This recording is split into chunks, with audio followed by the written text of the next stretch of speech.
Welcome to First Sleep Aid, calm stories to help you unwind, learn, and fall asleep. From true crime to curious facts and thoughtful ideas, always softly spoken. Subscribe now and take a deep breath. You're in good hands. Today on the Deep Dive, we're turning our attention to a case that continues to resonate and, frankly, disturb the circumstances surrounding the death of Kendrick Johnson. That's right. He was a 17-year-old student and athlete at Lowndes High School in Valdosta, Georgia. Kendrick was found deceased on January 11th, 2013. And what followed was, well, a whole series of conflicting accounts and persistent questions that we're really going to try and unpack today. It helps to start with the scene itself, where Kendrick was discovered offers such a stark contrast to, the everyday bustle of a high school. Right. January 11th, 2013, that was just the second day back from the winter break, so the air would have still held a bit of that post-holiday quiet, you could say. Mm-hmm. And this happened in an older, less-used gymnasium on the campus.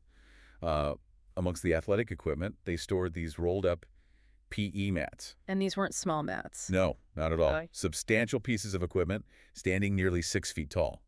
And it was from one of these that the first sign of something terribly wrong emerged. It's hard to even imagine those initial moments, maybe a student just noticing something out of place. Yeah, like a pair of white socks just sticking out from the bottom of one of these tightly rolled mats. An oddity, maybe you'd think it was a prank at first glance. Exactly. Yeah. But as that image lingered, the realization must have dawned that this wasn't just some discarded item. This was connected to something significant, something awful. And when they carefully tipped the mat over, the unthinkable was revealed. The body of Kendrick Johnson, just 17 years old, was inside head first. His position within the mat. It was contorted, wasn't it? Very much so.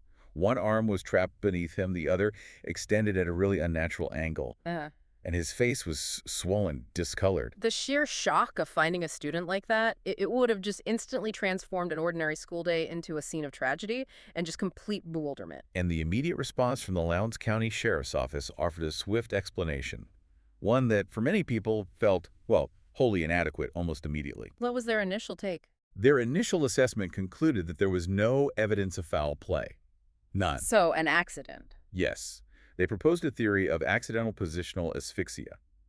The scenario they outlined suggested that Kendrick had gone into the gym, maybe to get athletic shoes. Apparently, students sometimes stored them inside these rolled mats. Okay. And it was posited that he might have dropped a shoe inside one of the upright mats. Yeah. And, trying to get it back, climbed in head first. And then got trapped. Became trapped in the narrow confines and suffocated, just due to the awkward angle and the compression of his body. That was the theory. When you try to visualize that scenario, though, the physical sort of impossibilities start to surface, don't they? They really do. We're talking about a mat roughly 6 feet tall, but the internal diameter was only about 14 inches. 14 inches. Now, Kendrick himself, he was an athlete. His shoulder span was approximately 19 inches. Right. So the idea of him voluntarily climbing into such a tight space, head first, and then getting so completely stuck, fatally stuck, that he couldn't even call out for help, it just seems, well, highly improbable on the face of it. It really begs the question, what possible series of events could lead to such a desperate and crucially silent entrapment? And the official findings back this up initially. Well, reinforcing the sheriff's office's conclusion, the medical examiner's report also cited the cause of death as accidental positional asphyxia. Okay. That report indicated no findings of blunt force trauma, no injuries that directly contradicted the accidental theory. So for the local authorities, that seemed to wrap it up. It seemed to provide a clear, conclusive explanation, allowed them to close the case relatively quickly. But this explanation did not sit well at all with Kendrick's parents, Kenneth and Jacqueline Johnson. No, their disbelief was immediate and unwavering. They knew their son. Intimately. They described Kendrick as respectful, vibrant, a dedicated three-sport athlete. He had a bright future. And they were adamant, weren't they, that he just wasn't the kind of kid who would do something so reckless, climbing into a mat like that. Exactly. Not careless, not reckless. And maybe more importantly, they insisted that if he had found himself in any kind of trouble, his immediate reaction would have been to yell, to call for help. So this wasn't just, grieving parents unable to accept a tragedy. No, it felt like a fundamental conflict between the official story and their deep, deep understanding of their son's character. his behavior. And beyond just their gut feeling, their parental intuition, they also started raising some really troubling questions almost immediately. Yeah, questions that emerged right after Kendrick's discovery.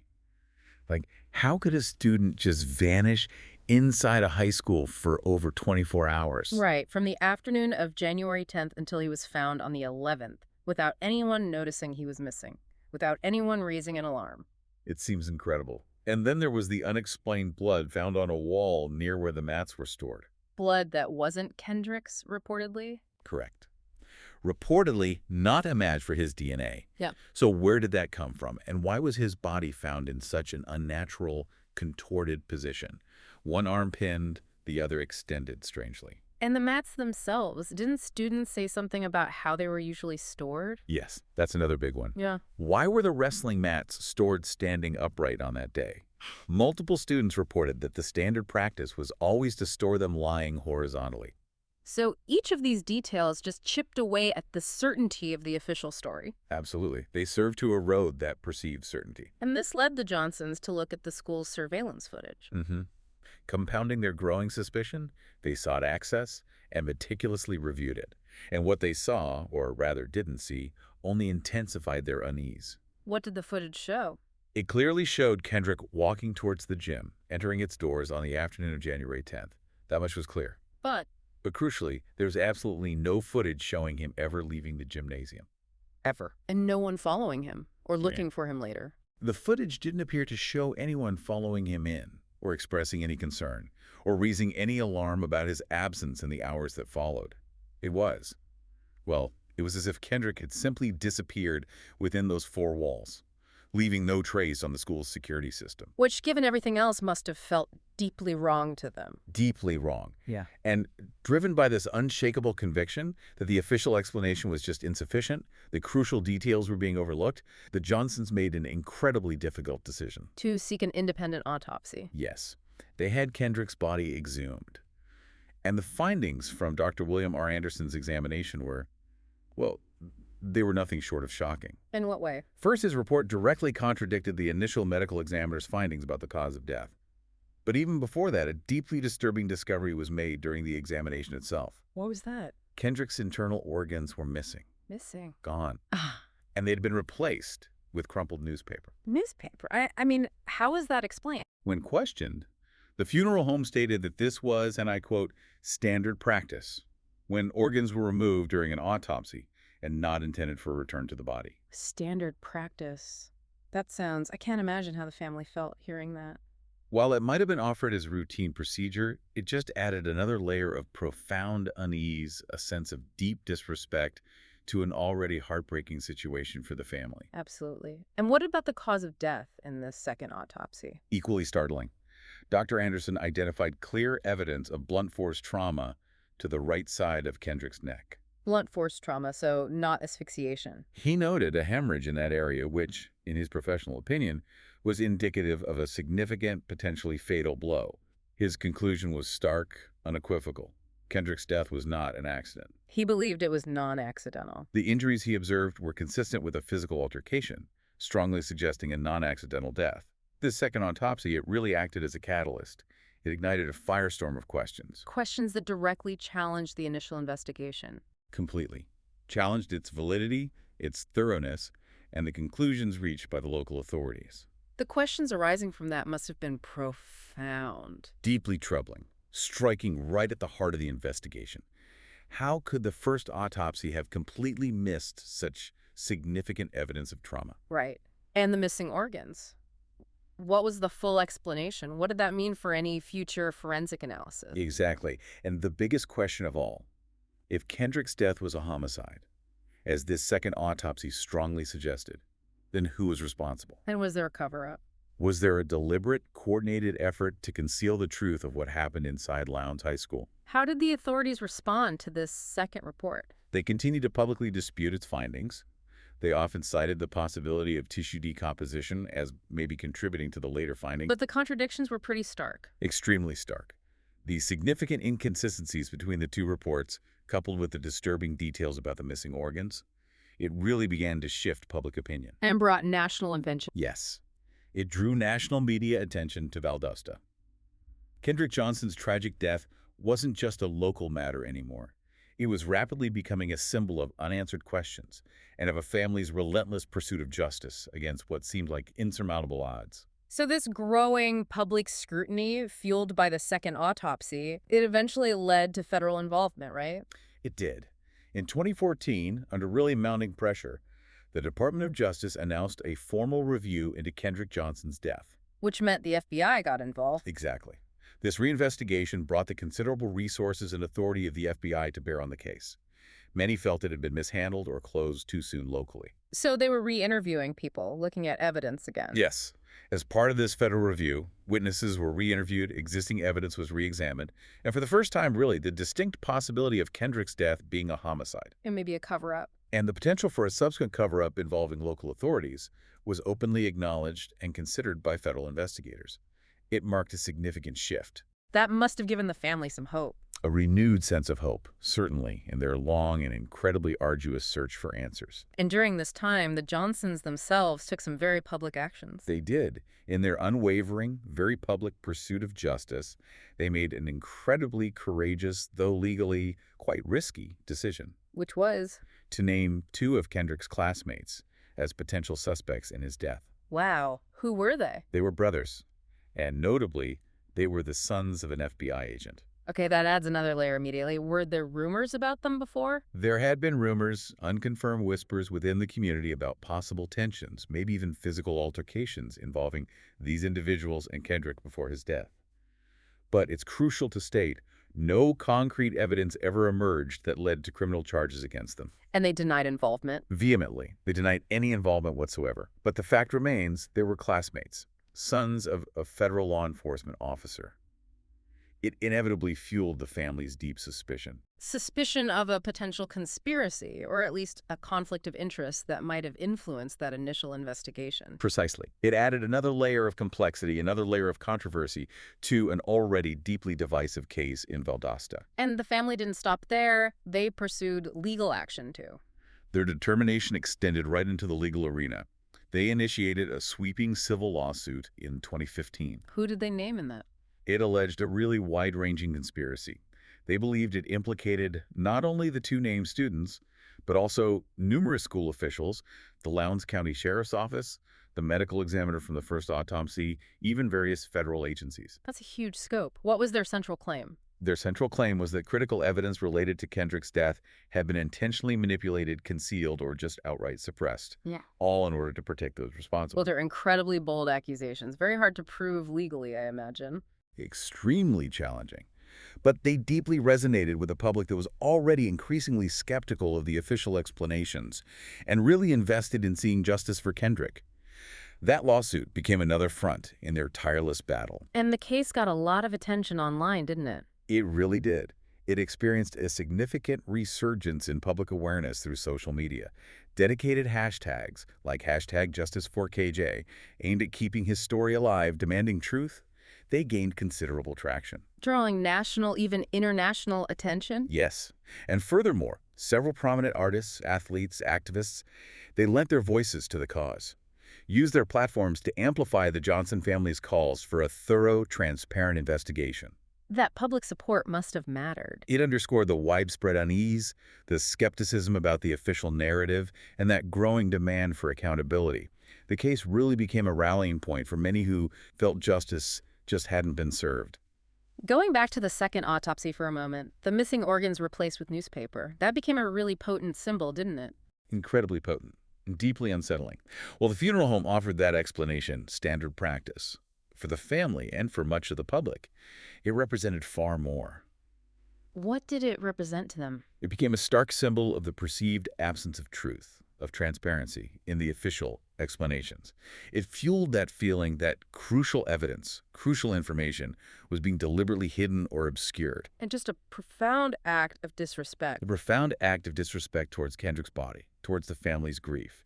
That image, a young man's organs replaced with newspaper, became a powerful, haunting representation of what many believed was missing from the story, and maybe what powerful forces were trying to keep hidden. But despite all this effort, the legal fight faced major hurdles. They encountered a series of deeply frustrating legal dead ends. That comprehensive wrongful death lawsuit from 2015, naming so many individuals and institutions, it ultimately faltered. And the DOJ investigation concluded. Yes, in 2016, the Department of Justice formally announced its decision. No federal criminal charges. They cited a lack of sufficient evidence to warrant federal prosecution. A huge blow for the family. Devastating. And after that, the Johnsons were compelled to withdraw their wrongful death suit. And didn't they face consequences for bringing the suit? Yes, in a further significant setback, the court ordered them to pay substantial legal fees to some of the people and institutions they had named. Which then led to defamation suits against them. Exactly. Retaliatory defamation suits were filed against the Johnson family, adding another layer of immense complexity, financial hardship to their already overwhelming burden. So the legal system wasn't providing answers. By 2018, a judge ruled that some of the Johnsons' most significant claims in their lawsuit were unsubstantiated. It just highlighted the formidable obstacles they faced. Let's talk more about that surveillance footage, because that seems absolutely critical. It really does. It adds significantly to the lingering cloud of suspicion, despite having reportedly 35 cameras throughout the school. 35 cameras. Yet there's this glaring, critical lack of footage for the crucial period after Kendrick was last seen entering the gym around 1:09 p.m. on January 10th. And experts looked at the footage they did have. Yes, experts retained by the family analyzed the existing footage. They identified numerous troubling inconsistencies. Like what? Unexplained, abrupt time jumps within the recordings.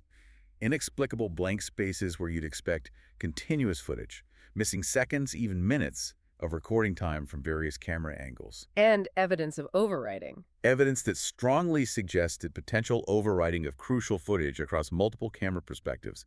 These anomalies just raise serious concerns about the integrity, the completeness of the video evidence. What was the official explanation for all these gaps and glitches? Authorities attributed them to a range of technical issues with the school system. Things like cameras not being precisely synchronized, motion-activated recording settings causing gaps, cameras running on independent servers making a continuous record difficult. But that explanation didn't really satisfy people, did it? It did very little to alleviate the deep skepticism of the family and the public. The sheer number and the critical timing of the missing frames, especially near the gym where Kendrick was last seen alive, it just fostered this powerful, persistent sense that crucial information was deliberately withheld. Or that the truth had somehow been erased. Effectively erased from the record. For many, simple technical glitches just felt inadequate. It contributed to this overarching feeling of an imposed silence around what happened that day. And compounding this lack of video evidence is the lack of human evidence, the lack of witnesses. Perhaps one of the most persistently baffling aspects of the entire case, this apparent, almost inexplicable lack of any credible eyewitnesses to what happened after he went into that gym. In a busy high school. Exactly. In that typically bustling, often crowded environment. The idea that a student could just seemingly vanish without a trace, without anyone noticing or reporting anything unusual, it stretches credulity. Hundreds of students, staff members. Present on January 10th. Yet despite all that, no one has ever come forward with a verifiable account of seeing Kendrick leave the gym after he entered, or of observing any suspicious activity near where his body was later found. Why do you think that is? What are the theories? Well, this profound absence of eyewitness testimony has fueled a lot of theories. Speculation ranges from maybe widespread fear of reprisal within the school community, People being afraid to speak up. to the notion of a prevailing, deeply ingrained culture of silence that discouraged people from coming forward with potentially relevant information. Whether it was intimidation or just not wanting to get involved. Or some other unknown factor. The undeniable fact is, no one has ever provided a credible, substantiated account of seeing Kendrick Johnson after he walked into that gym. It adds another significant layer of profound mystery. To really understand this case, you also have to look at the context of Valdosta, Georgia itself. Absolutely crucial. To grasp the complexities, the deeply entrenched perspectives, you have to consider the specific social and historical context. Valdosta, like many places in the Deep South, has a complicated racial history. A significant, often painful legacy of intricate, sometimes fraught racial dynamics. And Kendrick Johnson was a young black man. The two students publicly named by his family as potential suspects were white. And one of them was the son of an FBI agent. Yes, with reported ties to local law enforcement. This stark racial contrast inevitably, profoundly, shaped the perception and interpretation of the case, particularly for the Johnson family and many within the local black community in Valdosta. How so? How did that community view the investigation? For a significant portion of the black community there, the way the official investigation was initially handled, it wasn't seen as just an isolated incident of tragic misfortune. More like a pattern. It was often perceived as a stark, painful reflection of deeply rooted systemic imbalances in power, and the application of justice based on race. So the swift dismissal of foul play, the resistance to a deeper investigation. Exactly. That, plus the subsequent resistance to hospital account for a more thorough, independent investigation, and all the legal and financial challenges the Johnsons faced. It all seemed to tragically echo historical patterns of racial inequality, injustice, long part of the Southern experience. And this context fueled the calls for federal intervention. It provided a powerful backdrop to the marches, the protests, the persistent demands for a comprehensive federal investigation, while also underscoring the deep divisions, sometimes overt resistance, within the wider Valdosta community about the case and the allegations. So at its heart, this is really a battle for truth and for credibility. A fundamental, ongoing battle. On one side, you have the official accounts, the conclusions from local law enforcement supported by that initial medical examiner's report. And on the other, The unwavering persistence of the Johnson family, armed with their own investigation, those starkly contrasting independent autopsy findings. And their perspective is undoubtedly shaped by, a historical, often deeply ingrained mistrust of authority. especially within the context of race and justice in the South. That inherent skepticism definitely colors their interpretation of events, their interactions with official bodies. And the power dynamics were significant here. Undeniably, the Johnsons, a grieving family, found themselves challenging established institutions, individuals holding considerable power and influence in their town. And they faced repercussions for that. Their public accusations, their persistent questioning, it inevitably led to considerable legal and social repercussions. Those defamation suits filed against the family are a stark reminder of the risks involved in publicly questioning official accounts. Especially when those accounts are backed by powerful people and organizations. The legal battles themselves became a huge drain, financially and emotionally, highlighting that imbalance of power in their fight for truth. Yet, despite everything, the loss, the legal fights, the conflicting information, Kenneth and Jacqueline Johnson have remained incredibly steadfast. Remarkably unwavering in their fight to uncover the truth about what happened to their son. Their relentless activism. It's manifested in countless press conferences, rallies, legal battles, protests. Their determination to keep Kendrick's story alive, to demand accountability, it's transformed them. Into powerful, enduring public advocates, not just for Kendrick, but for others facing similar struggles for justice. Their personal tragedy really became a focal point in that larger national conversation about race, power, and justice. What about that DOJ investigation that started in 2014? What was the final outcome? Well, it offered that brief glimmer of hope, but its ultimate conclusion in 2016 cited insufficient evidence for federal criminal prosecution. So no charges. No charges. They found no conclusive proof of a willful cover-up, nor definitive evidence establishing homicide. It was a devastating blow to the family's hopes. And it highlighted the limits of even federal investigations in situations like this. Absolutely. The challenges faced when dealing with missing or compromised evidence, deeply conflicting accounts at the local level, it really underscored the enduring questions and that persistent feeling that justice remained elusive for the Johnsons. But even after that, they didn't give up. There was a third autopsy. Undeterred, still driven by that unwavering belief the truth wasn't out, they made another profoundly difficult decision in 2018. Exhume Kendrick's body for a third independent autopsy. Again by Dr. Anderson. Yes, the same pathologist who did the second one. His findings reiterated his previous conclusions, again pointing to non-accidental blunt force trauma as the likely cause of death, suggesting Kendrick was likely struck with an object. So again, contradicting the original theory. Further contradicting that original theory of accidental positional asphyxia. Following this, the Johnsons renewed their passionate, persistent calls for the case to be officially reopened, thoroughly reinvestigated. Was there any movement on that? These renewed pleas were largely met with silence by state and federal authorities. Although the Lowndes County Sheriff's Office did briefly announce they were reopening the case in 2021, that offered a fleeting moment of renewed hope, but it hasn't led to definitive answers yet. Kendrick Johnson's story, tragically, has really grown beyond just this one case, hasn't it? It really has. It's transcended the specifics of the local investigation. It's become a deeply poignant, enduring symbol in the ongoing national dialogue about racial justice, about the crucial need for accountability, especially in cases involving the deaths of young black individuals under suspicious circumstances.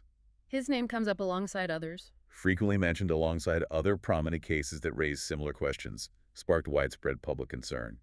And the tireless advocacy of Kenneth and Jacqueline Johnson, the foundation they established in Kendrick's name, it's a powerful testament. To their love, their commitment to justice. Not just for Kendrick, but for others navigating similar fights for truth in the face of uncertainty, potential injustice.